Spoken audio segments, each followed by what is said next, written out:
La guerre demeure le mal numéro 1 de la société mondiale. Et cependant, les opposants à la guerre rencontrent plus d'opposition que ceux qui ont lutté contre l'esclavage. On peut malgré tout se demander quel sera l'impact des nombreux témoins qui se sont levés depuis le début du siècle pour proclamer leur opposition à la guerre. Aucune des grandes dénominations chrétiennes n'a pour l'instant condamné toute participation à la guerre. Seuls de petits groupes tels que les Ménonites, l'Église des Frères et la Société des Amis restant attachés à la non-résistance biblique.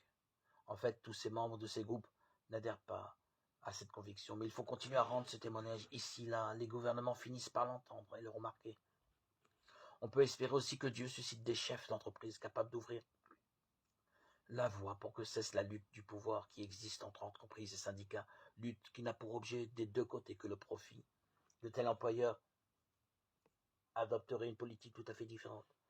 Ils commenceraient par être ouverts à leurs employés. Ils partageraient avec eux leurs espoirs, leurs projets, leurs échecs et leurs succès, seraient prêts à accueillir aide et conseils de leur part. Si les affaires venaient à baisser, on proposerait à tous d'accepter un salaire moins élevé plutôt que de licencier certaines catégories d'employés. En revanche, les profits éventuels de la maison seraient partagés. Par une bonne information, on ferait comprendre la nécessité d'investir une partie des revenus de la maison pour remplacer des machines usagées ou apporter des améliorations et des agrandissements. Les mots-clés seraient alors confiance mutuelle, concertation et participation.